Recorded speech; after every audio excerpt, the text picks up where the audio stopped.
Shalom, everyone. The peace of Yahweh be with each and every single one of you, and welcome to another episode of Seeds of the Witness.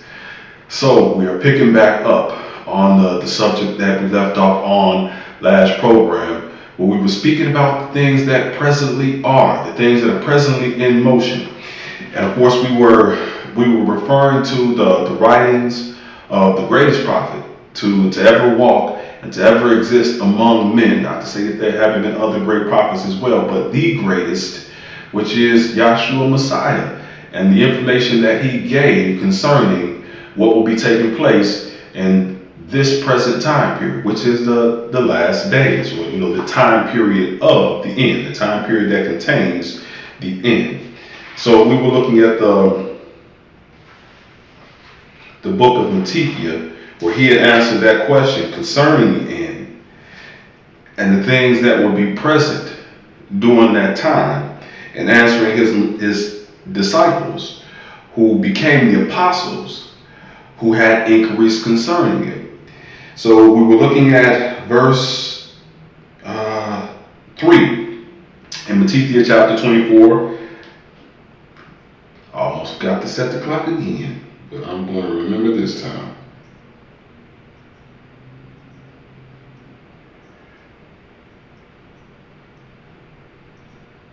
A little bit of time now. Put a code in. It's a shame we would have to have codes, but in today's world. And this doesn't even give you the option of not having it, at least not that I figured out. Not that I'm savvy with technology and gadgets and stuff like that. I learned it as needed, but it just mandates that you have a code. Like, look, man, whether you realize it or not, the way that things are moving today, you need to have people not be able to just pick up your phone. But okay. And not that there's, concealing anything bad, but just, as a matter of privacy, which is a right. But okay, so we're moving. And not just with respect to that time, but in speaking of the times here, as expounded upon by the great prophet, the high priest, and our Messiah, Yahshua, the first Messiah, Yahshua. But I need to stop doing that. You don't explain that. It's like, what was that? But okay, at another time. For those who don't already know anyway. But his disciples who became the apostles are inquiring about the end of the age, the end times. And Messiah says, be on guard, because there's going to be a lot of people with different ideas, and you tie that together with things that were spoken of by other prophets, and the prophecies are that way. The prophets are in subjection to the prophets, where their inspired writings are concerned. They learn from each other, and they built upon one another, and it expounded and expanded the things that were inspired to be brought by each particular one according to Yahweh's will, and so that we have it here a little and there a little. But Messiah, you could clearly see in his writings, he was, being a prophet himself, he would reference Isaiah, and being a prophet himself, he would reference Daniel. So the prophets the spirit of the prophets are in subjection to the prophets. But here, speaking about the end of the age, he says, let no man deceive you.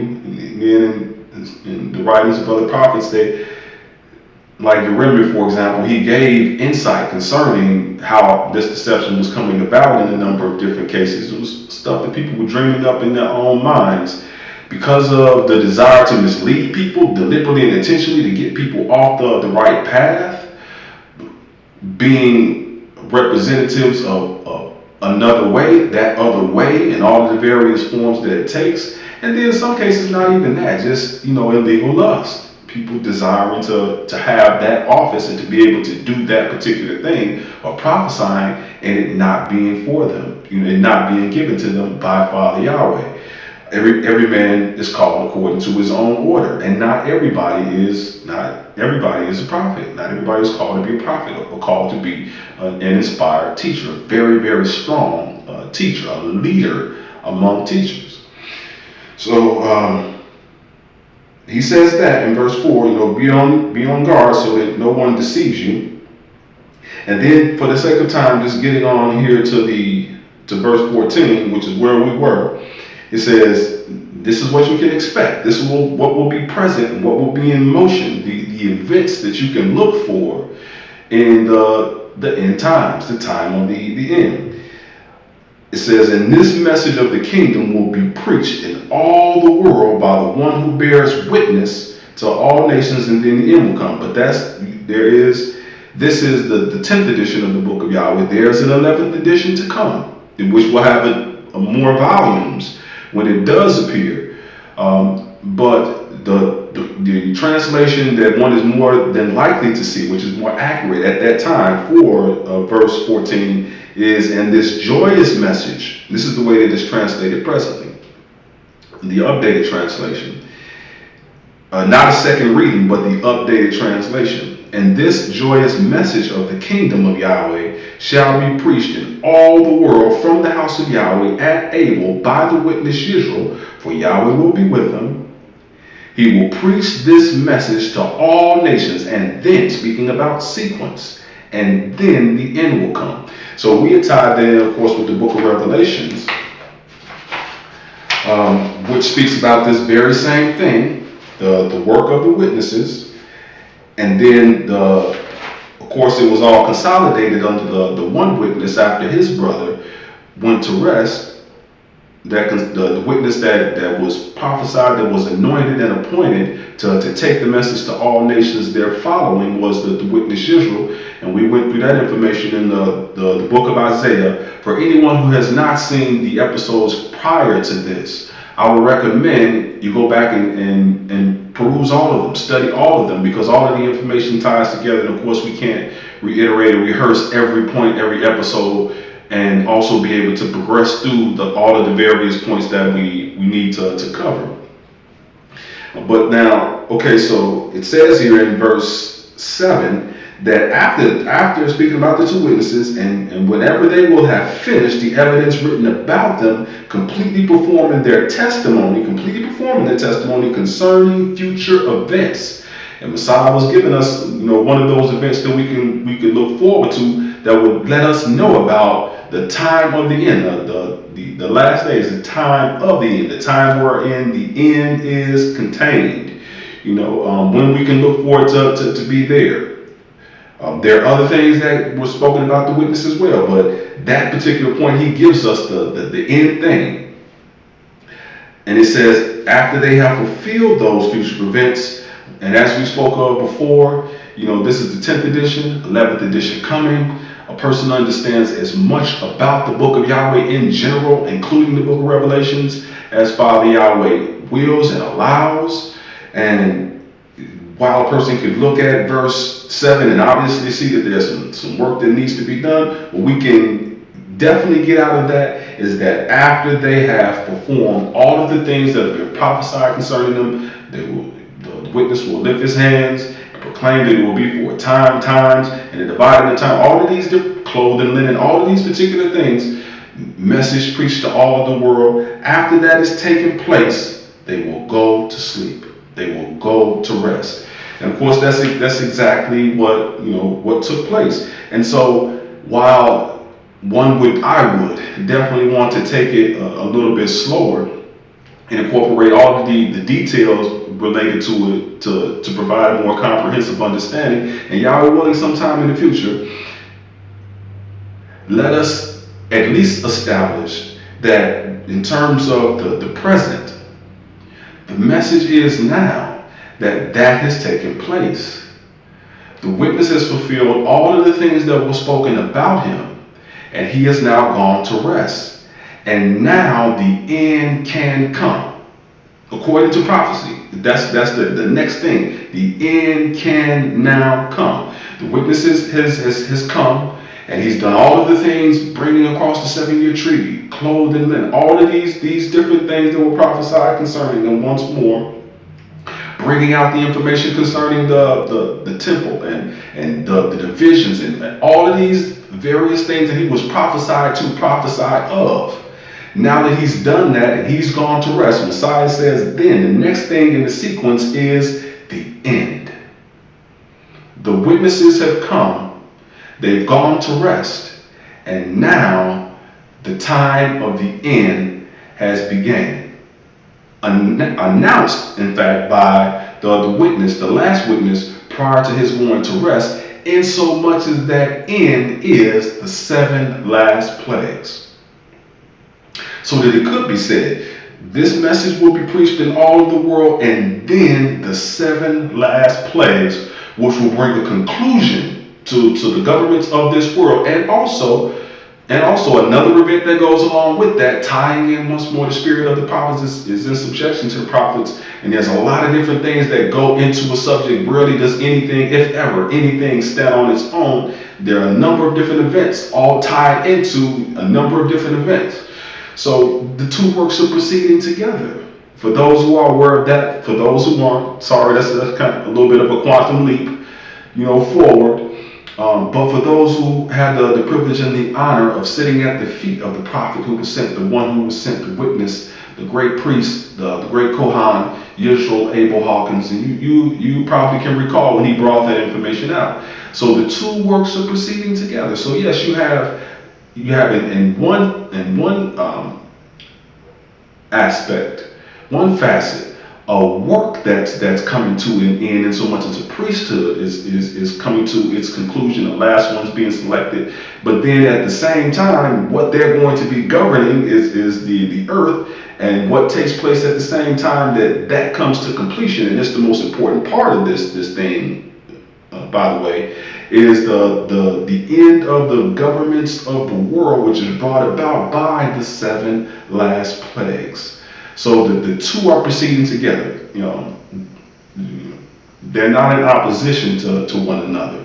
They're just two different facets, two different aspects of the same prophecy. So all of that for the end, which now is in motion, with the two witnesses having come and gone to rest. Now the end can come, and now the end has come. Now the end has begun, announced by the great witnesses we saw in the book of Isaiah chapter 24, which is all about, the 7 last plagues. But, in that particular portion, we're in once more the updated translation. It says that these things are going to be, the plagues are going to be the judgments of Yahweh, as we see in chapter 15 of the book of Revelations. We're doing a bunch of reiteration, but they're going to be announced. It's been pronounced, so they're going to come now. So, and fulfilling that once more, and then they'll go to rest. They were announced, they were pronounced, so they were declared. All of that's inside of that Hebrew word. And then the great witness went to sleep. And the end is here now. The 7 last plagues, which will bring an end to the current system, the current Babylonian system, in the same way that the plagues in Moshe's day brought an end to and severely weakened the empire, the government of Egypt in his day. So all of that, we are in the time period of the end now, that the witnesses have come, performed the events spoken about them, and have gone to rest. And the end is the 7 last plagues, and we were covering the 6th plague, in so much as it contains the one big event that the people of Yahweh, and through the work of the witnesses, so much as he brought this to all the world, that is, there's people who aren't even members of Yahweh's family, members of Yahweh's house, baptized anyway, at this time, who are aware of the fact that, the nations are moving towards nuclear warfare, and that it's going to begin as a result of the conflict that's taking place in the Middle East. So the big event that we're speaking about, of course, the nuclear baby, is a part of the 6th plague, as we were looking at here. The events that are transpiring in the area in and around the great river Euphrates, right? So we're in Revelation chapter 16 and verse 12. When speaking about the sixth plague, it says the sixth monarch poured out his bowl upon the great river Euphrates. Conversation to be had, but a person could usually great uh, explanation for how to use the different tools that are available on Yahweh.com was offered today by the great priest at Abel and doing Sabbath services for anybody who's interested with regard to how to navigate that site and how to use Yisrael says and a number of different other helps that are offered on the Yahweh.com site, which seems to be doing very well, which seems to be progressing and doing very well, which is excellent. But therein is contained information concerning what exactly is meant by the plagues being poured out. It's not like once again some mythological thing, where you have some big god that's in the sky pouring something down on people. There's a sound and a sensible explanation for what's actually taking place there, understood through scriptural language. Here a little and there a little, provided Yahweh has given a person the mind of understanding, opens their mind to understanding so that it's accessible to them. If not, once again, through the foolishness of preaching, right? Fools won't accept it. But those bowls contain oil is what it boils down to. And the oil is the teaching. But in the sixth monarch poured out his bowl upon the great river Euphrates, and its waters were dried up, so that the way of the kings of the east might be prepared. So this is what we see in motion. This is what's taking place actually.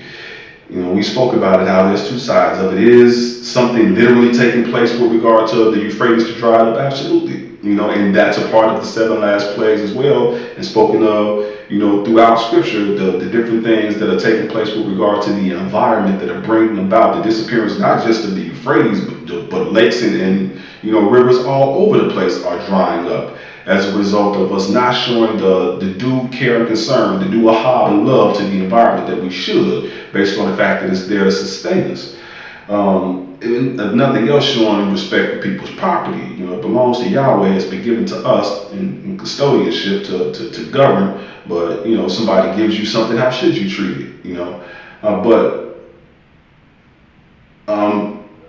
along with that, there's also the other aspect where it's speaking about people who are likened to waters who are being removed from that area in order that people could have their way in that area.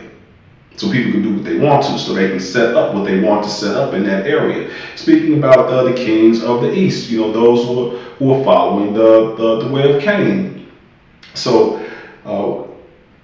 along with that, to deepen our understanding of what's taking place there, I wanted to also look at a little bit more of this chapter towards the beginning, where we have the first plague there in verse 2. And hopefully one day we can go into detail concerning it, but there's no doubting, if a person is willing to accept the truth, that's definitely speaking about the coronavirus. I mean, even down to its appearance. Once again, here a little and there a little, all of the prophecies concerning it are brought together with this particular scripture right here. Everything about it being spiked, and some people get it confused because from a basic standpoint and just guessing at it could give the appearance of other things, and I don't think that was indeliberate at all that Father Yahweh described it the way that he did. Speaking about let me see, the Revelation chapter 9. I mean, that's a whole Revelation chapter 9 and going down to like verse 3 and so forth. And the great witnesses covered all of that for people who are interested in reviewing it. But that ties into this scripture given here in 16:2 that we have numbered as 16:2. We're speaking about the noisome and grievous sword, and so on and so forth. And then down here in verse 3, it says, "And the second one poured out his bowl upon the sea, and it became as the blood of a dead man." And the person has to think in terms of comparisons, because that's what that word "as" is designed to do. It's setting up an analogy. It's setting up a comparison, which is what an analogy is. Some people get the two confused, though. They get to thinking that the sea is actually going to become blood. So they see, algae turning to water red. They're like, oh, hey, this is. But it says as. It's an analogy. It's a comparison. And of course, a person has to be able to compare spiritual things with spiritual things. And this is all a spiritual, exercise what we have here in the scriptures, and being able to discern it, to understand what it's speaking of when it makes those kinds of analogies. Not just it, but a man and a branch, and people and donkeys, and all of these different things. You have to understand scripture, have a scriptural mind in order to get what's being pointed out by that analogy. But so it says it's as the blood of a dead man. Just what it really boils down to, because we're not trying to go into it, here today, is it's talking about defilement. When sin has matured, it brings forth death. So the life is in the blood. Speaking about all of this stuff that's in the blood of someone who has died from who knows what, and the waters are becoming just like that. And bearing in mind that at one point, mankind's so-called blood was water, and became blood through defilement. So all of these kinds of things, the blood itself represents the defilement. All of these kinds of things in a person's mind then make it possible. That might be a huge one for someone who's never heard it, but it's true. It's definitely true, and it was also covered in Yahweh willing, in times that lie ahead. Hopefully we will also be able to go into detail and to cover it as well. But if you would like to get something in the immediate on the subject, speaking about the whole idea of mankind at first having water, then the water becoming blood and so forth, you could, the great teacher covered that. And for those who have access, of course, to the fourth volume, they have it there in detail. But there's also the great Gon Levi Hawkins who covered some of that as well, and some of his sermons. But okay, so all of that is just talking about defilement when it's speaking about as blood. But it says it became as the blood of a dead, as the blood of a dead is what it says. And then we have man in italics.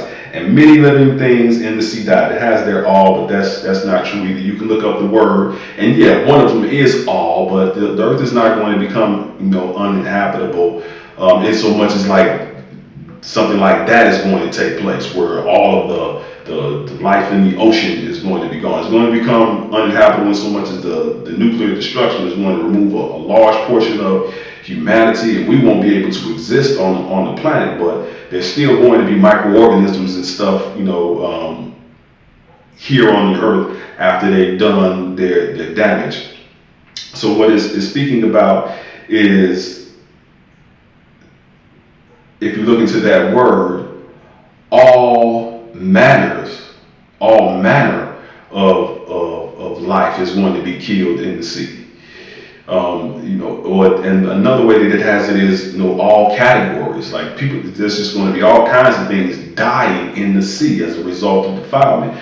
I want to scale back for a moment now. I'm not saying that the earth is going to be habitable after nuclear warfare. I don't want to get confused on that. It's definitely, human life is not going to be able to survive on this planet after we've done the damage that we're going to do to it, at least those who are following the adversary through nuclear warfare. The point that I'm striving to make is the fact that what makes the earth habitable is all of these various life forms, that were here before the planet was even inhabited by us, in order to make it habitable for us.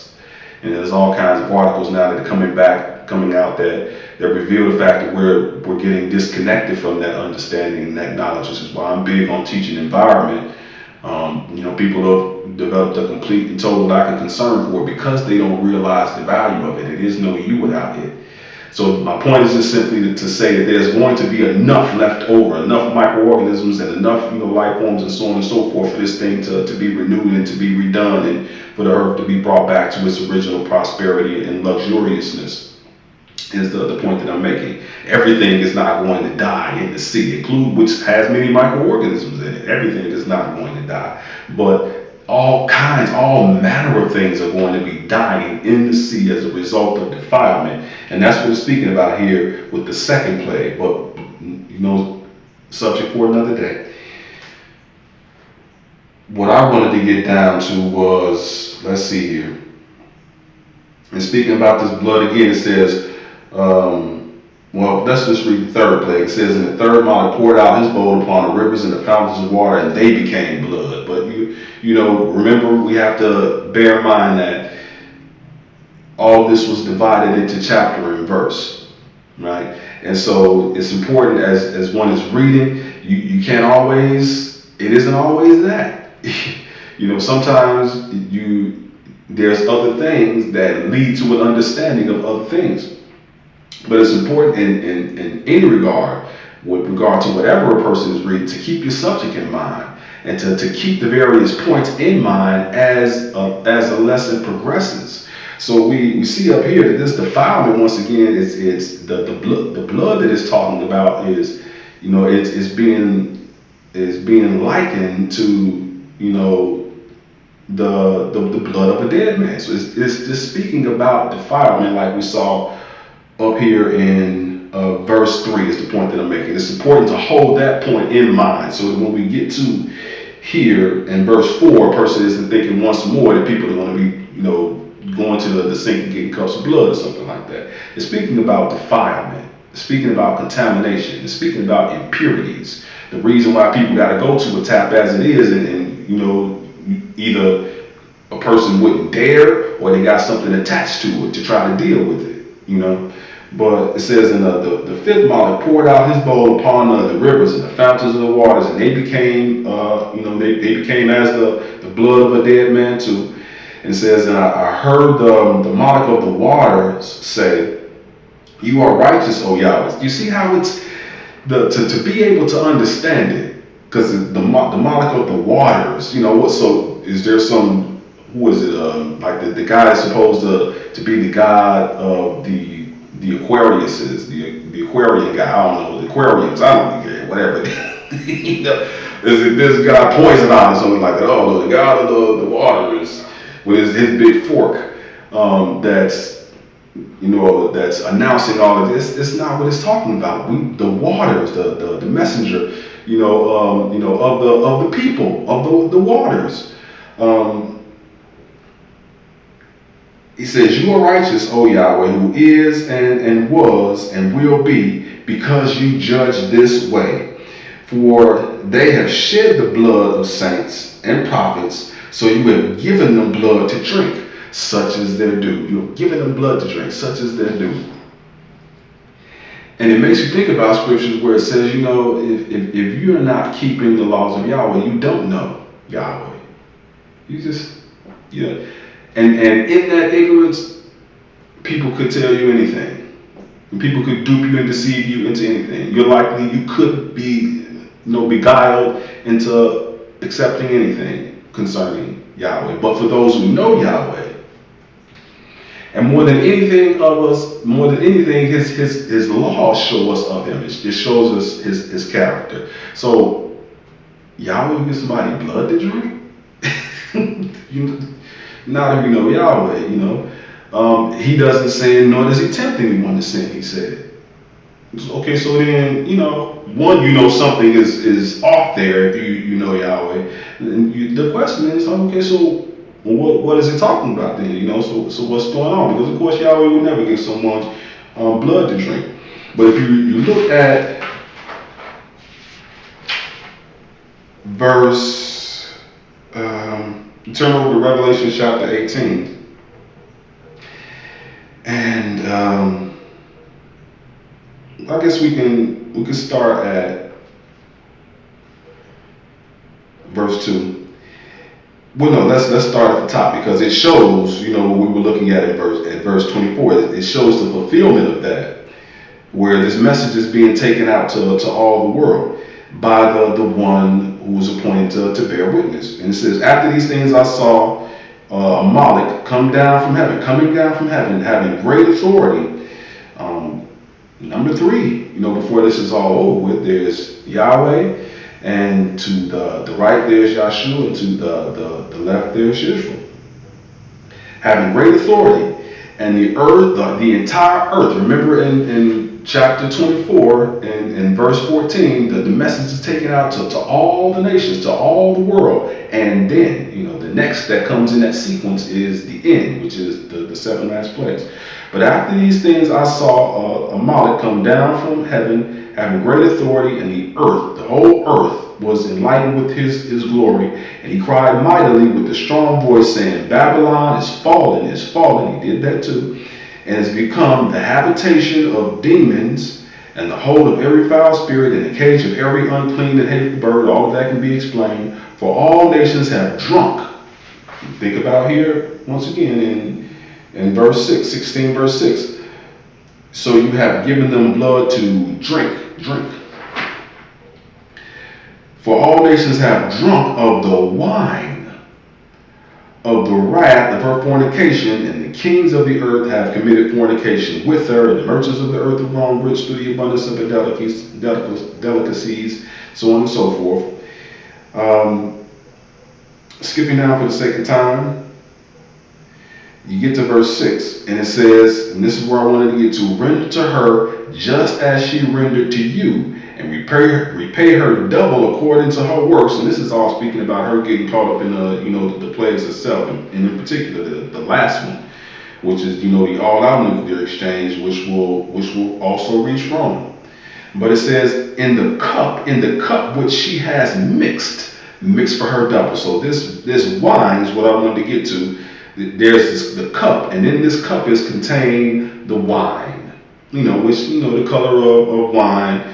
It is red. It is red. It can be other colors. You can have white wine and stuff like that, but it is definitely red, and that's the analogy that's being made there when speaking about the blood that's being given to them to drink.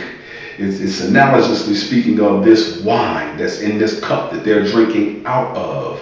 A cup was the same cup that's spoken of, just to show that we're not philosophizing, anything like that. You can look over to, we're in Revelation chapter 16 again. You can look over to verse 19, and you can see that same cup. Filled with that same wine that it's speaking of, that same red wine. And then that helps one then when you're asking, so what is he talking about? No, Yahweh not going to be giving nobody no blood. He tells us to stay away from blood, and he loves he halves even his enemies. So he's not trying to give his enemies no blood to drink either. But and taking the first step then to try to see what might be going on and looking up that word blood, you find out that that's exactly what it's talking about. It's one of the things that can be spoken of with regard to that word, and whether or not a person is able to select the correct definition for that word depends on how much they know of Yahweh's plan, or whether or not they know Yahweh at all. And that's often where translators go bad, is that they don't have the knowledge of Yahweh because they don't know Yahweh. So they don't understand his plan. So they don't know how to appropriately divide the word of Yahweh, as one of the apostles said, and know that this definition must be speaking of this, and it could never be speaking of that, and that kind of thing. So I want to speak a little bit more about that. We'll go a little bit further into that cup, because it's Yahshua. This is the great apostle Yachanan who was prophesying here, but he did it after having been trained and the message being given to him by his teacher, who was a prophet, who was Yahshua. So this is Yahshua here that's prophesying. It's coming through the great apostle Yachanan, his beloved apostle. But Messiah, just like he quoted, Daniel, just like he quoted Isaiah, you can look to the other prophets to see the things that he prophesied of. It's also concerning the same thing concerning this cup that he's speaking about here. A number of different people spoke about it. There's one thing that I wanted to point out concerning it though, but let me see. Because we're losing. Okay, yeah, time's moving. Including the great prophet David, the great king and prophet David. And let's see. I believe it's Psalms chapter 75. And this kind of places it in great perspective.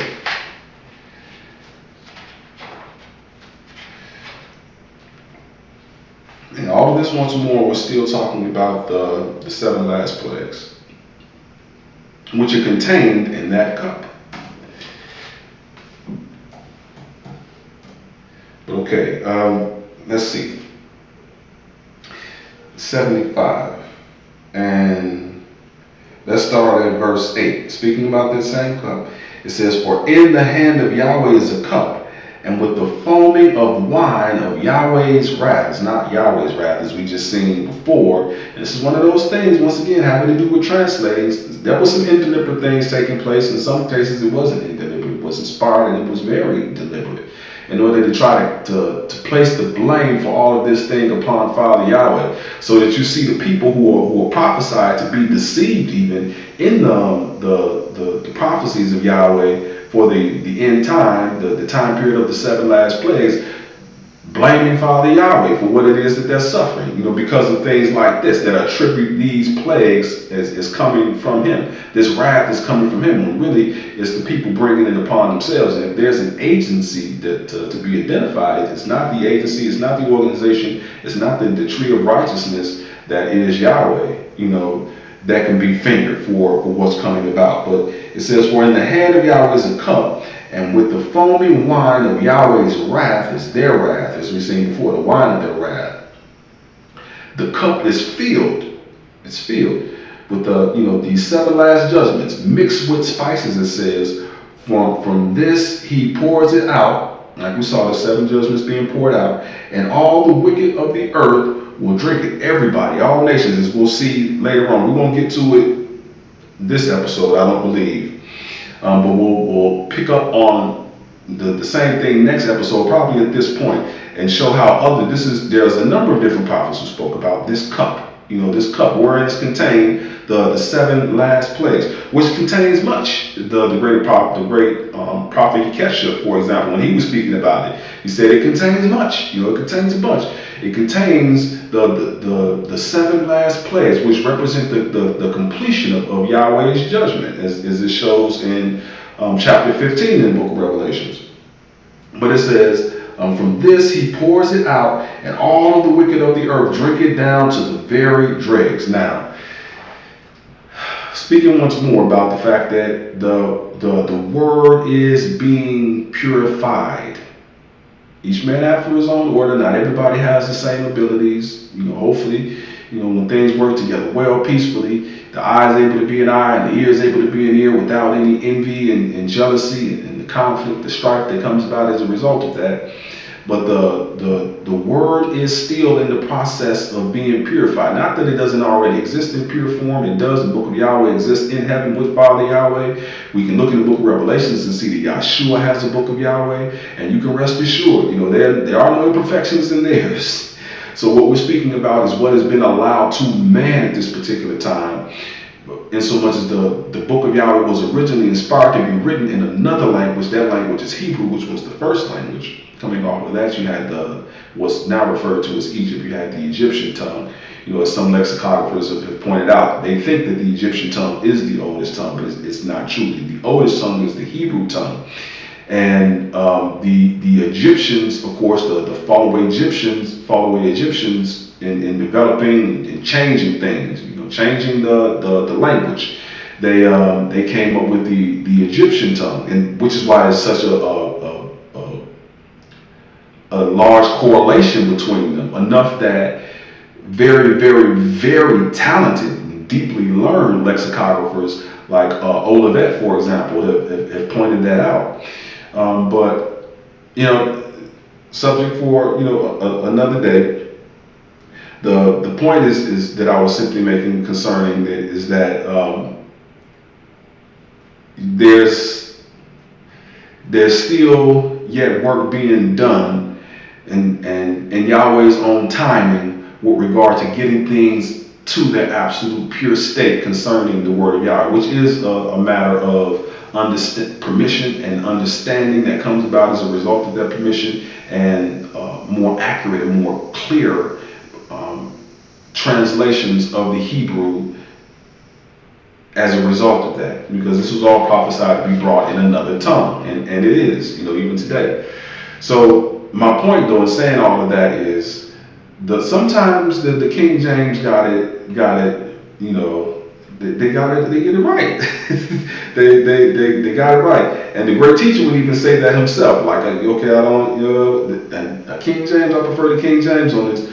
So for the sake of what we're covering here, especially, and talking about this blood, that a lot of people get confused and are looking forward to people having cups of blood and going out to the sea and there being nothing but blood to drink. And how are we going to survive off that? They like it in a steak, but to have it by itself, it'll kill you either way. But let's see. Getting to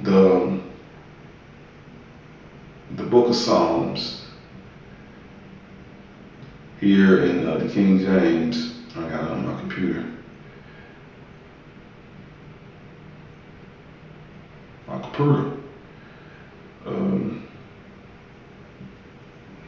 Okay, and we're looking at verse 8. I definitely think they got closer on this one. And it says it outright. It says, for in the hand of course, they have the Lord, but we that's why I say it'd be a great idea if a person has not seen all of the episodes, if they would go back and review those episodes, because we covered all of that about how appellations like that, how titles like that got in the scriptures in place of the creator's name, which is Yahweh. But so it says, for in the hand of Yahweh there is a cup, and the wine is red. The wine is red. So it says it, kind of lets us know outright. It's an analogy that's being made between the what's in this cup and blood. The what's in the cup is the 7 last plagues. It's the judgments of Yahweh. All of which are coming forth as a result of the way of God worship being practiced by the Babylonian system, which is even still now, Babylon, which is even still now running the world. That was people like Alexander Hislop who wrote volumes, at least a volume, on the different things that are demonstration and evidence of that. But so it says it here outright that this wine is red. So that's the blood that it's talking about. It is full of mixture. It is full of mixture and poured out of the same, but the dregs thereof, all the wicked of the earth shall wring them out and drink them. I really think they got closer on that one. Based on everything that's given, when a person evaluates the subject, examines the subject, studies the subject, as is given, spoken by each prophet, from the beginning Bereshit all the way and until the end. So it says, for in the hand of Yahweh there is a cup, and the wine is red. The wine is red. It is full of mixture, and he poured out the same. Speaking about teaching, but the dregs thereof, all the wicked of the earth shall wring them out. All of the wicked of the earth are going to suffer the 7 last plagues. And eventually, the great prophet said, the 7th plague is going to remove them all. All of the wicked are going to be gone at the conclusion of this, the 7th plague. But we're speaking about the 6th plague. And I wanted to get to that point because that gets us to another very important piece that helps us to understand what's taking place with the 6th plague, which once again, when we talk about these plagues, when we talk about what's contained in this cup, there's much in it contained. It's not just one little piece, one little event. There's a bunch. It contains a lot. here a little and there a little. And then according to Yahweh's will, a person being able to understand it, and that understanding is all of the pieces coming together. But in speaking about this cup now, which we saw is a part of this 7 last plagues. It contains it, but the subject of it is also a part of the 7 last plagues. When we look over to Zechariah chapter 2, and reading verse 2, it says, "Behold, I will make Jerusalem," or today we would say Jerusalem, a cup of trembling to all the surrounding peoples, when they will come in siege against both Yada and Jerusalem. Yeah. So this same cup that's being spoken of, you see it in the book of Revelations, and you can find it even with the great prophet David, the great prophet and King David speaking about it, and Yekesha and a number of others. And we know it's mentioned as a part of, different other plagues, even, it's put in there along with like the third plague as we were just seeing. But it is also a part of the 6th plague, wherein is contained, yes, the nuclear baby that the people of Yahweh are looking forward to, not to people being hurt, not to people being harmed, but that particular event unfolding and being fulfilled for where it puts us then in the plan of Yahweh. Still more yet to go even after that, Yahshua doesn't return at the fulfillment of the 6th plague. And for some of this, it's all in Yahweh's time, and we're learning as time progresses. But so as a part of that 6th plague, that cup is there too, just like we see it there in mentioned in the 3rd plague.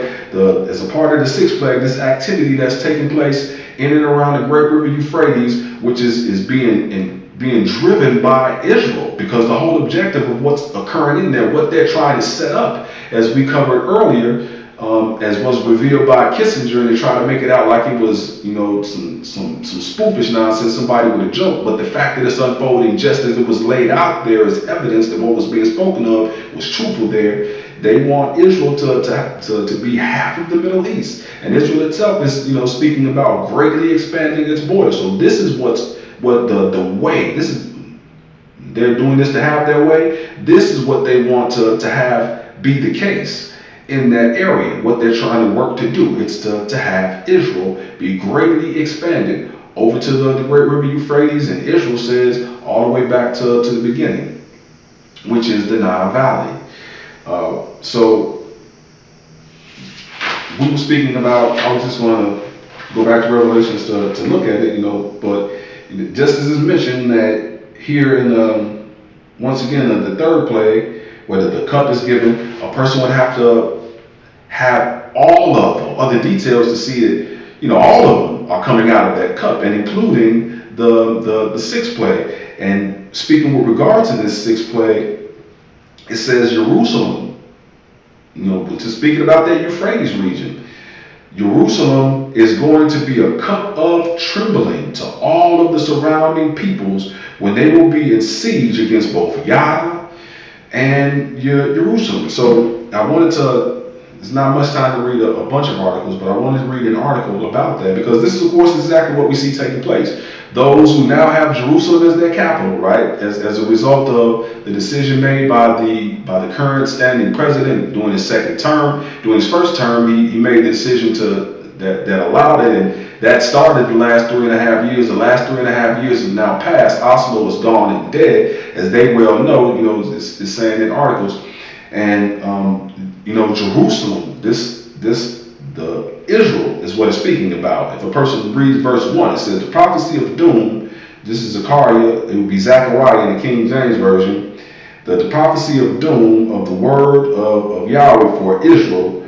Yahweh, who stretched out the heavens and laid upon all great information. We just want to get that part about Israel. It's talking about Israel, and it says, "I will make Jerusalem a cup of trembling." The whole fight about, Jerusalem and those who are running it right now, to all the surrounding peoples, to Lebanon, to Palestine, all of these surrounding peoples, when they will come in siege, Israel will come in siege against, or that's, we spoke about prepositions, right? A greater preposition that will help a person to more clearly understand that will be for, when they will come for Yah, when they will come both for Yah and Jerusalem. Of course, a person will have to know that this Yah that they're speaking about, that's where they call it Judea. In present day language, but that's the West Bank. The West Bank. So when they're coming for the West Bank and they're coming for Jerusalem, they have it as their capital, as they're saying, but they want them both. They want all of Jerusalem for themselves. And when they're trying to get that, when they're trying to get the West Bank, and when they're trying to get Jerusalem, they're going to be a cup of trembling. This cup is going to be handed around to all of the nations surrounding them. And the waters are going to be getting dried up, and ultimately it's going to manifest in the third of the people being killed over that fourth part of the earth through nuclear warfare. But there was an article that I wanted to read concerning this. I think I will. It's going to take us over 50. But let's see if I can't. The title of this article, now this is coming out from NBC.